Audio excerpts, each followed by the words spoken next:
Bismillahirrahmanirrahim. Assalamu alaykum warahmatullahi ta'ala wabarakatuh. Daawadayaal ku soo dhawaada xogta ciyaaraha waana ku wehno qodobada ugu dambeeyay ee la xiriira wararka ciyaaraha. Waxyaabaha aad ku daawan doontaan warkeena subaxnimo waxaa kamid ah ciyaaryahan Neymar Jr oo wajahaya baaritaan uga imaanaya booliiska dalka Brazil kadib markii ay boolisku ka kaxayseen xarunta tababarka ee qaranka dalka Brazil. Waxa kale oo qodobada aad kula soo doontaan warkayaga subaxnimo daawadayaal kamid ah kooxda Liverpool oo qandaraas cusub oo sanadkii uu ku qaadanayo 10 milyan ka saxiixanaysa macalinkeeda Jurgen Klopp. Madaxweynaha kooxda Real Madrid waxa uu kulan kula qaatay magaalada Madrid intii ay socotay ciyaartii finalka Champions League agaasimaha kooxda Tottenham Hotspur oo kala hadlay suurtagalnimada saxiixa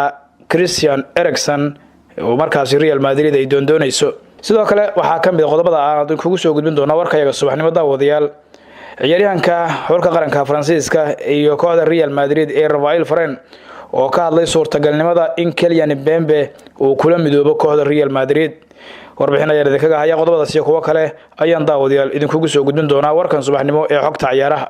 aan ku bilownay daawadayaal wararka ka imaanaya dalka Brazil ayaa ku waramaya in ciyaaryahanka kooxda PSG iyo xulka qaranka Brazil Neymar Jr uu wajahayo baaritaan kaga imaanaya booliiska wadankaasi Brazil kadib markii eedayn loo soo jeediyay ciyaaryahankan taasoo ku saabsan inuu kufsi u geystay gabar ku sugan dalka Faransiiska. kadib markii ay soo baxeen warar fadeexad ah oo markaa sheegaya in Neymar Jr uu kufsaday gabadh uu dalkiisa Brazil uga yeedhay oo Paris markaasi ugu timid waxa uu soo bandhigay oo dadweynaha adduunka uu soo bandhigay ciyaaryahanku wax walba oo dhexmaray oo qoraal iyo sawiro isugu jiray. Sheekooyinkii iyo wixii markaasi ay Neymar iyo gabadha dhexmaray ayuu Neymar Jr soo dhigay si uu adduunka ugu muujiyo in wixii dhacay aanu kufsi ahayn balse uu ahaa wax ay raali iskaga yihiin. laakiin booliiska dalka Brazil ayaaba markale Neymar baaritaan ugu sameynaya talabadani uu qaaday ee ah in markaa uu meel kaga dhacay xogtii qarsoodiga ahayd isaga iyo gabadha uu markaa banaanka keenay. waxaana booliisku ay u soo galeen xarunta tababarka ee qaranka Brazil oo ay markaa ciyaaryahanka kala baxeen. Neymar Jr ayay dhibaato weyn ku tahay in booliisku ay xarunta xulka qaranka Brazil ay ka kaxayseen si ay markaasi su'aalo iyo baaritaan ugu sameeyaan. waxaana booliiska ay dalbanayaan in baaritaan ay ku sameeyaan xidiga reer Brazil. Neymar Jr aabbihiis oo arintani ka hadlay waxa uu sheegay in ay jiraan dad lacago baada kaga doonaya ciyaaryahanka waxyaabo gaar ah isla markaana waxa uu beeniyay waxyaabaha ka jira warka kufsiga wiilkiisa lagu eedeeyay. iyadoo oo Neymar Jr maxkamadda ay ka soo dacweysay gabadhani sheegtay in dhibaato ay u tahay xidiga reer Brazil ayay markaan booliisku ku haystaan muuqaal uu soo galiyay bartiisa Instagram-ka oo uu ku sheegay fariin iyo sawiro ay gabadhani leedahay. waxaa Neymar lagu haystaa in uu meel kaga dhacay xuquuqda shakhsiga ah ee ay gabadhani gaarka u leedahay ee waxyaabihii labadooda sida gaarka ugu dhexmaray sheekooyinka ay ku yeesheen Instagram-ka. Neymar waxa uu leeyahay waxyaabihiina dhexmaray aniga iyo gabadhaasi aan uga yeertay dalka Brazil dabcan kufsi ma ahayn ee waxyaabo aan raali isaga nahay ayaanu sameynay ayuuba taagan yahay ciyaaryahanku. booliiska dalka Brazil ayaa soo galay xarunta xulka qaranka Brazil ee Granja Comary oo markaasi ay Neymar ku abuurayso arintaasi xaalad deganaansho la'aan. waxaa la arkay ciidanka booliiska oo gudaha u soo galay xarunta tababarka halkaana markaa ka kaxaysay ciyaaryahanka Neymar Jr inta aanu tartanka Copa America ka furmin dalka Brazil. arintan ayaa la leeyahay fadeexad weyn ayay ku tahay ciyaaryahanka waxaana ay macquul ah in ay mashquul weyn geliso maalmaha soo socda isagoo ay xusid badan tahay in uu qarankiisa ku meteli doono Copa America. Liverpool waxa ay doonaysaa in macalinkeeda Jurgen Klopp ay ka saxiixato qandaraas cusub oo kooxda kula sii joogayo kaasoo sanadkii uu ku qaadanayo 10 milyan. macalinka qaranka Germany u dhashay ayaa waxa haatan uga harsan qandaraaskiisa 3 sanadood oo dheeraad ah oo markaasi kooxda heshiiska uu kula jiro uga dhiman. hase yeeshee markii uu ku guuleysay koobka dhigaweynaha Champions League 14 sanadood kadib uu ku hogaamiyay kooxda Liverpool haatan maamulka kooxda ayaa doonaya in ay qandaraas cusub ka saxiixaan macalinka kaasoo sanadkii uu ku heli doono 10 milyan oo euro. majalada Daily Mail ayaa ku warantay in heshiiskaasi haatan saxiixiisa qarka loo saaran yahay oo macalin Jurgen Klopp 3 sano ee haatan uga harsan qandaraaskiisa ay macquul tahay in markaa qandaraas kale uu kooxda kula sii joogo laga saxiixi doono. Klopp waxa uu ku soo biiray kooxda Liverpool sanadku markuu ahaa 2015 saddex sanadood ayuu ku soo qaatay garoonka Anfield macallinkani iyadoo intaas uu kooblaan halka ay ku haysay caayada badan laga fidiyay macallinkan waxa la yiri macallin guuleed ma ahan dhowr final oo tagay waa laga soo cirib tiray waxa la lahaa macallinkan hadii uusan ku guuleysan Champions League sanadkan waxa macquul ah inuu shaqadiisa ku waayo laakiin arrimahaasi oo meesha ay ka baxayaan haatan maadaama uu ruuxay koobka dhagaweynaha Champions League waxaana laga saxiixayaa haatan qandaraas cusub oo 10 milyan oo euro ku kacaya sanadkii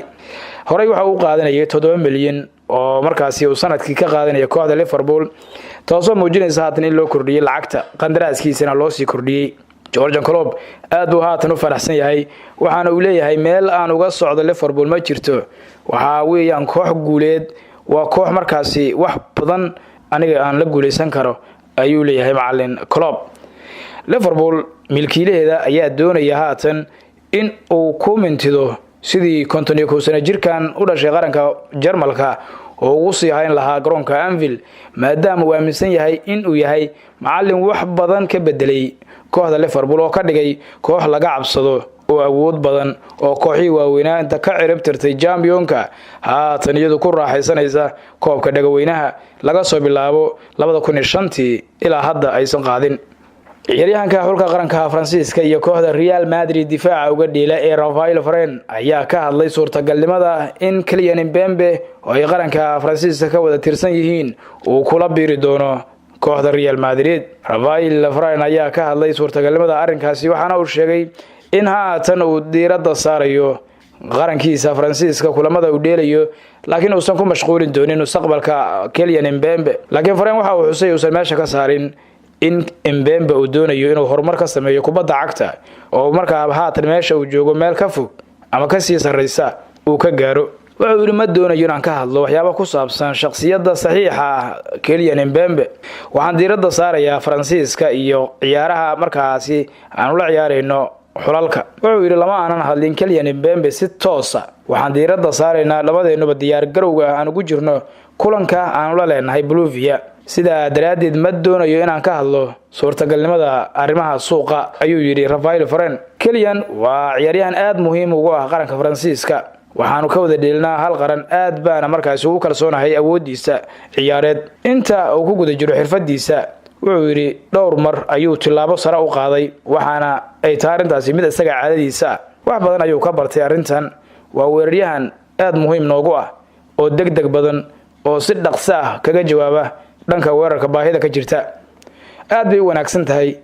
in markaasi isagu uu sameeyo horumarkaas ayuu yiri Varane waxa inta ku sii daray in ay macquul tahay ciyaaryahanku inuu horumar ka sameeyo hadda halka uu joogo oo meel kale oo koox waaweyn tagi karo laakiin arintaasi waxa uu sheegay inuu wali isaga iyo Mbappe ka wada hadlin laakiin uu dareemayo inuu doonayo horumar inuu sii sameeyo Kylian Mbappe iyo Neymar Jr labada ciyaaryahan ee weerarka uga dhigay kooxda Paris Saint-Germain waxa la xiriirinayaa xil ciyaareedkan kooxda Real Madrid ay u dhaqaaqi doonaan inkastoo laga soo xigtay mas'uuliin ka tirsan kooxda Real Madrid in aanay doonaynin labadoodaba mid kamid ah in la soo wareegaan laakiin hadda warar ay warbaahinta ciyaaraha ka fallootay qorayaan waxa la sheegayaa in ay macquul tahay midkood Neymar ama Mbappe in xil ciyaareedkan uu xiran doono fanaanada cadadka ee kooxda Real Madrid tani xil ciyaareedkii hore ayaa la xiriirinaya labadan xidig in ay markaa ku biiri karaan kooxda Real Madrid dhawaan mar uu hadlay Kylian Mbappe meesha kama uusan saarin suurtagalnimo ugu dhaqaaqi karo kooxda Real Madrid waxa uu yiri waxaan doonayaa inaan kalsooni buuxda helo oo markaa aan noqdo hogaamiye kooxdeeda PSG ayaan ka heli karaa haddii aan ka waayana dabcan meel kale ayaan ka heli doonaa ayuu hadalkiisa ku sheegay taasoo loo fasiray in ay tahay inuu doonayo inuu ku biiro Real Madrid ugu dambeyntii daawadayaal wargeyska AS magaalada Madrid ka soo baxa ayaa daabacay oo shaaca ka qaaday in kulan casho ay oo dhexmaray Florentino Perez madaxweynaha kooxda Real Madrid iyo gudoomiyaha Tottenham Hotspur Daniel Levy madaxweynaha Real Madrid Florentino Perez ayaa horay wada xaajoodiyo adag ugala soo kulmay gudoomiyaha Spurs ee Daniel Levy markii ay Madrid doonaysay saxiixyada Luka Modric iyo Gareth Bale laakiin Perez ayaa mar kale doonaya in uu markaasi Daniel Levy ku qanciyo inuu kala heshiiyo iibka Christian Eriksen ciyaaryahanka reer Denmark kaasoo galaya sanadkiisii ugu dambeeyay ee heshiiskiisa Tottenham. Christian Eriksen ayaa iska diiday inuu wax heshiis cusub u saxiixo kooxdiisa Tottenham, waxayna arrintan Spurs ku qabsbi doontaa in ay markaasi dhageysataan dalabyada Madrid kaga imaanaya maadaama 12 bilood kadib oo si xor ah kaga bixi karo ciyaaryahankani. Inkasta oo aanu Christian Eriksen wax badan ka sameyn finalkii Champions League ee Madrid ka dhaxmaray Liverpool iyo Tottenham, haddana Perez ayaa weli doonaya in uu xidiga reer Denmark keeno magaalada Madrid. Warar hore soo baxay ayaa sheegay in Zinedine Zidane iyo Florentino Perez ay isku khilaafsan yihiin Christian Eriksen iyo Paul Pogba, iyadoo Perez uu dalab qiimo ahaan markaasi aad u hooseeya ama u hooseyn kara oo Man United kaga doonayo Paul Pogba, halka Zinedine Zidane la leeyahay aad uu doonaya inuu la soo wareego xidiga daayarka ee Pogba. Si kastaba ilaa hadda lama sheegin marka natiijada ka soo baxday kulankii cashada ahaa ee dhexmaray Florentino Perez iyo gudoomiyaha Tottenham Hotspur Daniel Levy ee ku saabsanaa iibka Christian Eriksen iyo in la filayo markaa in xog laga heli doono. Wararka qaar ee warbaahintu ay qorayaan maanta ayaa sheegaya in labada mas'uul ay si gaar ah diiradda u saareen sidii Christian Eriksen Real Madrid ay ula wareegi lahayd, Tottenhamna ay Gareth Bale u qaadan lahayd, iyadoo oo markaa wararka tan la helayo oo hoose ay sheegayaan in labada mas'uul ay safgarad ay ka gaareen arrintaasi. Real Madrid ayaa la xiriirinayaa dhowr ciyaartooy oo qadka dhexe ka ciyaarta oo ay ka mid yihiin Van de Beek ciyaaryahanka qadka dhexe ee kooxda Ajax, Christian Eriksen Tottenham Hotspur iyo Paul Pogba oo u dhila Manchester United. ciyaartooy dhowr ah ayay Real doonaysaa xagaagan inay suuqa kala soo wareegto si ay kooxdeeda ugu xoojiso oo ay uga dhigto koox awood badan oo u tartanta horyaalada kala duwan ee Yurub maadaama xil ciyaareed dhibaato badan ay ku jirto kooxdu ay soo martay. wararka ciyaaraha ayaan daawadelinta ku soo gabagabeynaya. daawadii fadlan haddii aad ku cusub tahay xogta ciyaaraha subscribe noo saar, like iyo share na isugu dar, fadlan commentina ka bixi xogta aan ku soo gudbinay haddii aad ku qanacday. mahadsanidin.